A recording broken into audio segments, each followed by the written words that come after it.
Hi, and welcome on behalf of Dwain Lynch, President and Executive Director of Grace Forward Steps Reentry Program.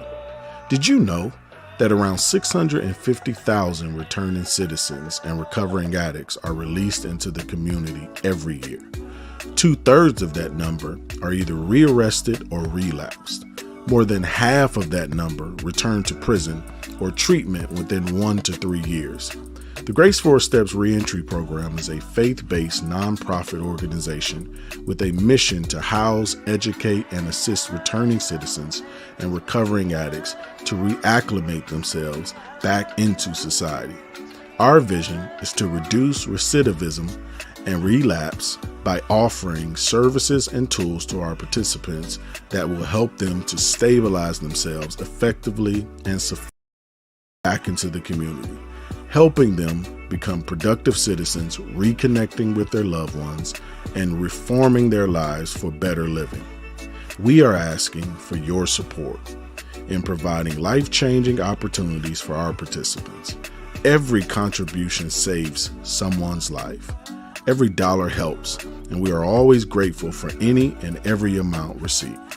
So do us a favor, go text the letters GFSR to 1-833-536-0718. Thank you in advance for choosing to donate to our organization.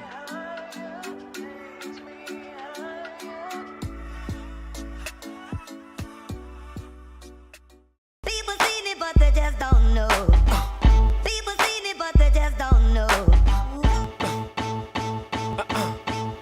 So this is where it all ended for me. Everything in the street, this is where it ended for me. It's where I used to hang out, MLK and Park Lane. So when that police car cut that corner and locked me up, that's where it all ended. And we here today. It's crazy that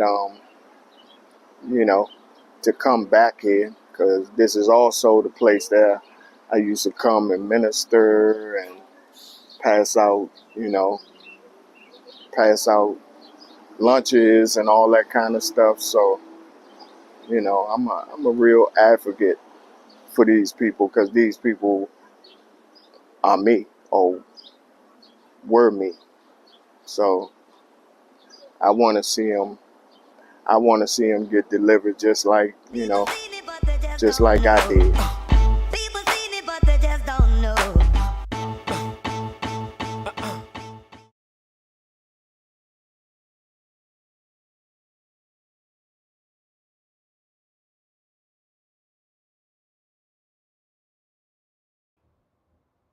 Hello, everybody, and welcome to a special edition of Growing in Grace Ministries. Today we are joined by Executive Director of Grace Forward Steps, Amen. Dwain Lynch.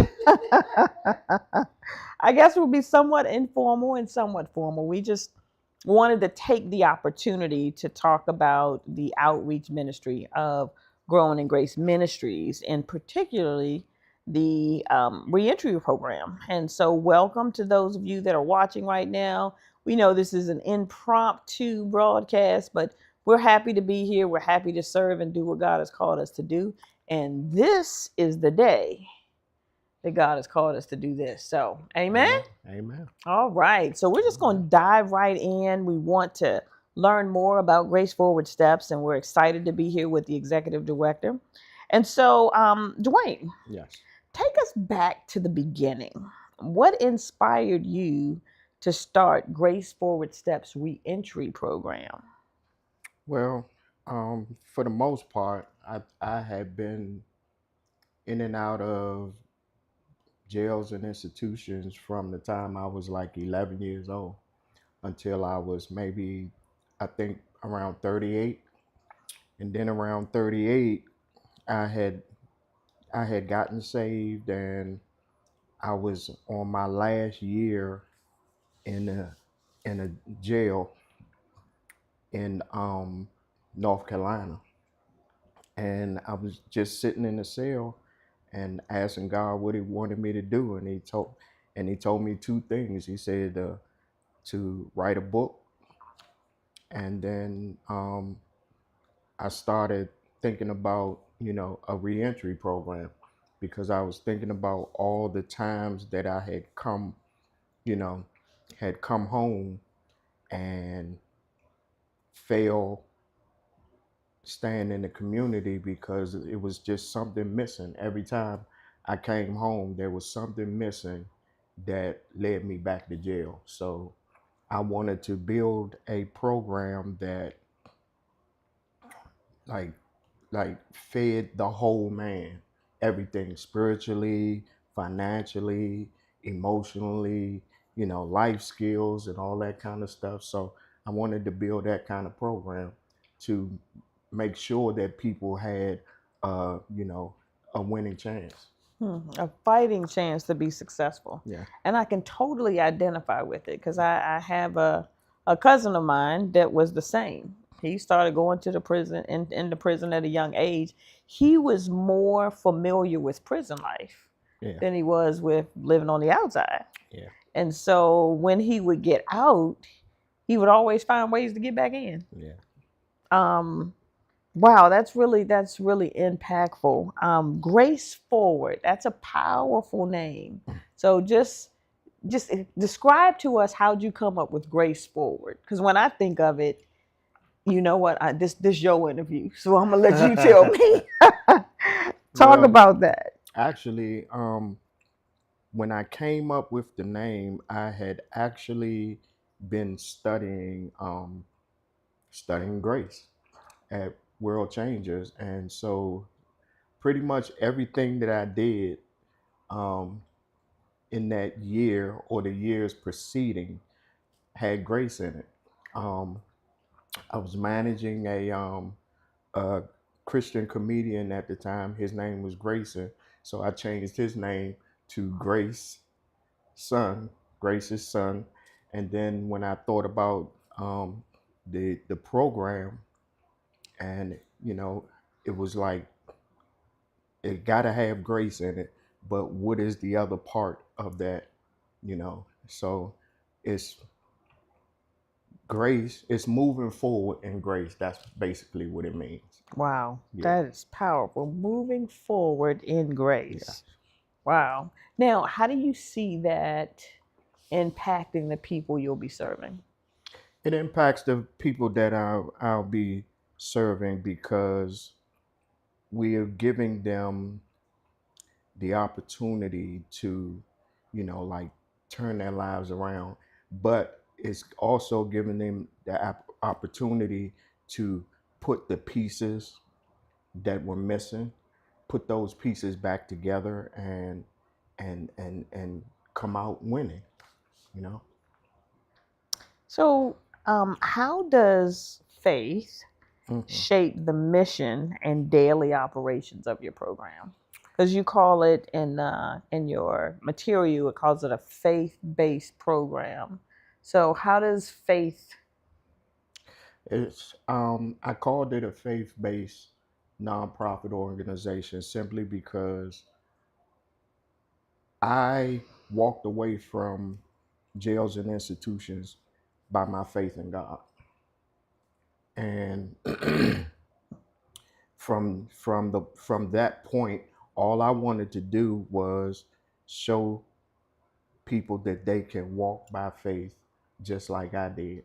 And so in thinking of it that way, I'm looking at it in a sense that this is a faith base, and it's just and it doesn't even really matter what denomination or what religion you're practicing. Faith is universal. It's universal to the point that you just got to believe in something. So if I'm believing that I can walk away from jail, or if I'm believing that I can put my family back together, if I'm believing that I can get a job and just be successful in society, I can do that. I can do that. So that's why it's a faith-based um, program. So throughout the program, Hmm. faith is really shaping every aspect of it. It's shaping your mind. It's shaping your mind. It's shaping your actions. It's shaping your everyday activities. It's just shaping your life in general. So there are many challenges returning citizens face, many. Yes. We could probably make a whole list. Yeah. But without going into the list, let's talk about what gaps in the system were you most determined to close? Well, being uh, engaged or caught up in that system for so long, if I would have known then what I know now, I probably would have got out of the system way before now. But what I learned over the years is that mass incarceration is a big business in this country. And while, you know, they use the word rehabilitation, that's not what I was seeing. I was seeing a revolving door. That's what I saw. I saw a revolving door. I saw young people and old people getting involved in the criminal justice system, and then they're just trapped in there, like, and in their mind, this is what's happening, but I'm trapped in here, and they thinking that this is the way it's supposed to be. But at the same time, what um what what what I was seeing was is that the only way you win in this kind of system is if you change your mind, Hmm. if you change your environment, if you change, just the way you do things, that then that revolving door stops. It's not a revolving door anymore. And that's what I thought for a long time. I thought that jails and institutions was my destiny because I started so young and I ended up in that system until I was 38, almost 40 years old. So I was just like, maybe this is just my destiny, but that's a lie. That's a lie. And, we just have to put things in place that say, okay, you did this, you went astray, but you can cap that up. And to be honest, my life for the past 20 years is the way that I want my program to be. What has happened in my life in the past 20 years is exactly how I want the participants to be successful in my program. That makes sense. Amen. Absolutely. Okay, so walk us through what happens when someone first enters the Grace Forward program. What does the intake and welcome look like? Well, the intake is, it's an interview process that we will go through and basically, and just being real candid about it, I just need to see where your head is, because I can technically talk to you and know or understand if your mission to get out and stay out of jail is for real.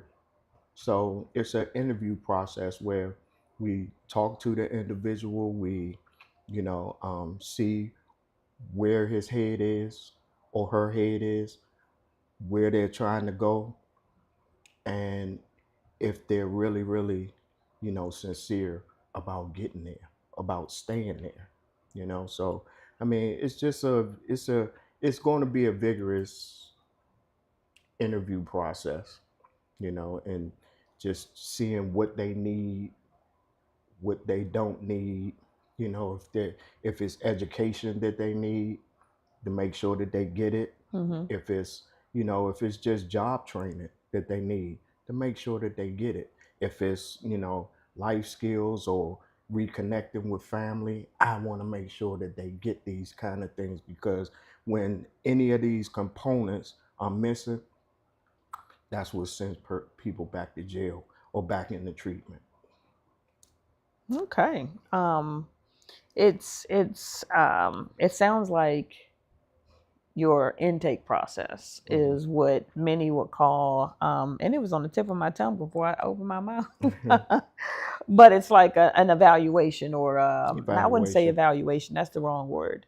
Um, what was those things that they would give y'all in school? An assessment. Yes, It's an absolutely. assessment. You're Yes, just assessing where the person is, yes. where they'd like to be, and then mapping it out in between. Yeah, and then just giving them our, well, giving them our perspective on what they need to do to get there, and we come to a common agreement to, you know, I want to do this. I want to get my life together. This is the way we're going. So we're basically thinking up treatment programs, what they have to do, because they have a limited amount of time to pull this stuff together once they're released from either incarceration or a drug program. They have limited time, but I believe and I know that they can be successful in this time period, because I actually did it. Now, you put together a 12-month journey split Hmm. into reentry and rehabilitation. Hmm. What happens at each stage? Well, they will actually, you know, be welcomed, come into the house, be welcomed in the house. If it's anything that they need at that time, whether it be, you know, clothes, toiletries, whatever the case may be, when they come in, and then once they're in, there's a probation period, and once they go through the probation period, which will probably be about, I don't know, maybe 30 days, um, then they will start their programming. Hmm. They would talk to counselors. We would figure out what they need. If they need IDs, or transportation to go find a job, then we would put those kind of things in place. So Amen. Um, so, what kinds of transformations do you anticipate on seeing with the various different participants? Are there people that you know that have gone through similar programs that you got some? I mean, you got your own personal story, yeah, which is just amazing. yeah. But are there other people that you know that kind of took a similar path to yours, that you have a story that you might tell, or something about your own life? Well, I I do know quite a few people that have been um, successful in walking away from incarceration, or you know drug abuse, and have never returned.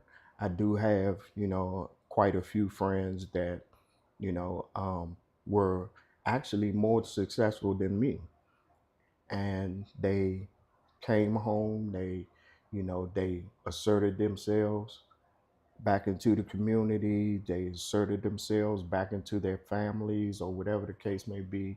And then and they stayed that way. Me, it took me a minute to get there, Hard but head, huh? I still, yeah, yeah. But I applaud, those people, because it was watching them that one day made me say, okay, I know this could be done, because so and so did it, or so and so did it, or so and so did it. And I've been become like really good friends with quite a few people that have been successful with, just walking away from that life into a new life. So yeah. That's awesome. Now, you have partnerships Hmm. with job training and vocational programs. Yes. Can you talk about some of those partnerships, some of those people that you know would welcome someone that is just coming out of prison and looking for employment. Offender friendly. Yeah, there you go. See, maybe I shouldn't be doing the interview. It's quite a few, businesses and programs that are offender friendly. Things like and take for instance, Goodwill. Goodwill was my ticket out of unemployment, and they have a career center that you can either get a GED or you can train for different things like building maintenance and things like that, and then they'll put you on the job. So it's programs like that, and I have a few more that I'm hoping to partner with that I think would make for success for the people that are in the house. Nice. And, So your program will offer room and board, yes, therapy, yes, job training, yes, and life skills. yes, This is comprehensive care. yes. How are you able to offer this under one roof? How do you envision this all being in the same place? I can envision it because that's been my life. So I've been in multiple drug programs, multiple institutions, and while I was in those situations, I had what they called the pink cloud syndrome.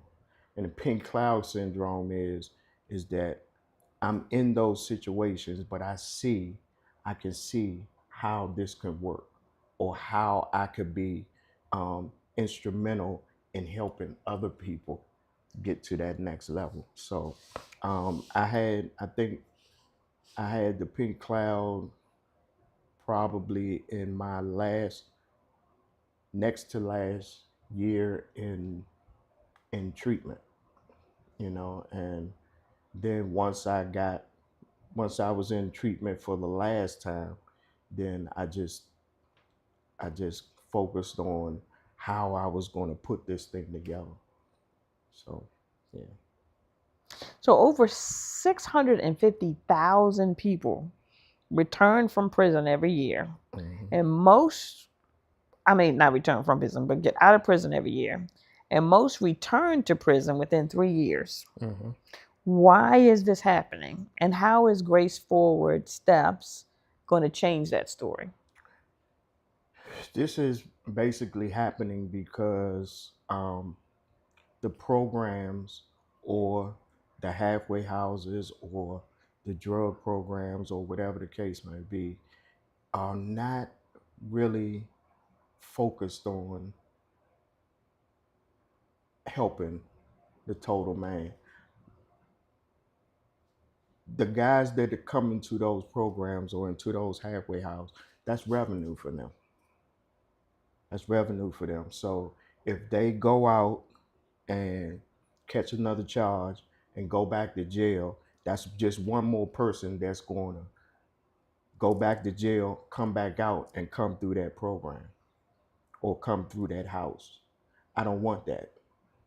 What I want them to come into my house, come into our house, get their life together, and then go out and help someone else get their life together. So It's like paying it forward. it's paying it forward. That's Now, what I want to teach people to do, to pay it forward, to get themselves together and then go out and help somebody else. so I noticed in your logo, that's what it is. It's like somebody else is giving a hand and Yeah. lifting up somebody else. So in your program, when the people graduate from your program, Mhm. will they be allowed to come back and be volunteers? Is that a requirement of the program so they can kind of pay forward? They can come back and be volunteers, and what I'm thinking is some of them will come back and work Amen. for the program. You know. The numbers are heartbreaking. but they also highlight opportunity for your program. Yeah. Um, Executive director, what keeps you from going so hard? What keeps you going so hard every day for this program? I mean, what is inspiring you on a daily basis to say, we got to do this? This is something the world needs. This is something this county needs. Well, it inspires me every day because every day I wake up and I think about this program. I think about the 28, 29 years that I wasted, that I wasted in jails and institutions, and the 2.5 million people that are in jails and institutions today. But then you got this 650,000 people that are being released into the community every year. That's a lot of people. Yeah. And if you look at it in a sense where 2/3 of those people are going back to jail within 1 to 3 years, they just recouping, you know, they're recouping revenue. Hmm. And by not giving them everything that they need to be in that house and allowing them to graduate, I'm gonna tell a quick story and then we could keep going. I had the opportunity of helping a young man that was in college, and he was connected to he was an intern for a Mhm. halfway house. And what actually happened was he was going into this particular halfway house. He was teaching them um, to fill out resumes, how to dress for interviews, and stuff like this. And, he was taking them through a process, a program, so to speak. And then he was allowing them to graduate and, just go on to bigger and better things. Hmm. He So created hope for him. the um, the executive director of this program called this young man into his office and asked him, "What are you doing?" And he told him what he was doing. Everything I just explained to you, that's what he said he was doing. And he was like, "Nah, because these N words is going to be what they is. And what you're doing is you're messing up my money." Oof. And he fired him. Hmm. And he fired him. And it was around this time that I decided to go ahead, because before helping him with that program or helping him with the graduation thing, I didn't have a name. But it was from that point that I started to pull together ideas in my head for a program like that. Needless to say that uh, program or halfway house was dissolved. But you know, I just don't want people to, come into the house and think that I want you here because of money. No, I want to see you succeed. Now, and just based on what you shared with us today, you're building more than just a program. You're building futures. Yes. Now, in a 5-year period, where do you see Grace Forward Steps? In a 5-year period, I because just because of the structure that I want this program to have. So in 5 years, I'm looking to have, you know, uh, buildings that I can bring people into, bring returning citizens, bring recovering addicts into this building, and that everything in my program is in this building. It's like a apartment building. Where and it's big enough that I can keep, that I can separate the men from the women, and but I want multiple buildings. And in 5 years, I want to see the recidivism rate diminish tremendously. You got big faith. Yeah, I do. For those watching who are moved by this work, how can they help? What are the most urgent needs right now? Well, right now, the most urgent need is a building and staff. So we in the grassroots stage, so to speak. We're in a grassroots stage, and we just trying to just kickstart this thing and get it off the ground. And I just have big faith. And even though I'm looking at it to start with a house, I'm looking forward to expand into not only a house but buildings where we can offer housing and all this kind of stuff, but also jobs. Grace Cafe, which we do online. I want that to be a actual thing. Something that they can, while they're there, they can get job training on that, and then go on to bigger and better things. So, I'm I'm thinking big. My faith is big in this area, so I'm just want to get it off the ground, because this is basically because of where I come from or what I've been through. This is my legacy. So, Wow. yeah. Well, any final word of encouragement for those who've been impacted by incarceration or addiction?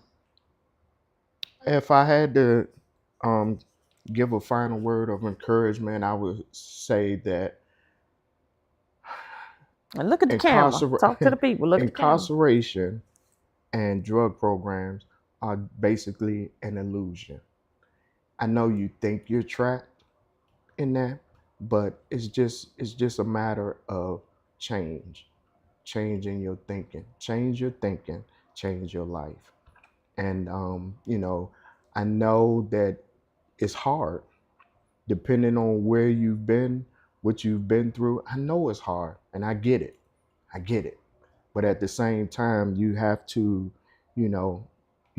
trust in the fact that it's somebody out there bigger than you that wants to help you get to that next level. And if you put that faith in that one, then you can get to that next level. And let us help you do that. Amen. Amen. Well, we want to thank you guys for taking the time to listen to information about Grace Forward Steps Reentry Program. Thank you, Executive Director Thank you, man. Dwain Lynch. We're excited about the program. And at the end of this broadcast, you will see again the information necessary to give and support this amazing program. It's a program that's going to change lives and reduce recidivism. Yes, So thank you for joining us, and stay tuned for this next video.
And welcome on behalf of Dwain Lynch, President and Executive Director of Grace Forward Steps Reentry Program. Did you know that around 650,000 returning citizens and recovering addicts are released into the community every year. 2/3 of that number are either rearrested or relapsed. More than half of that number return to prison or treatment within 1 to 3 years.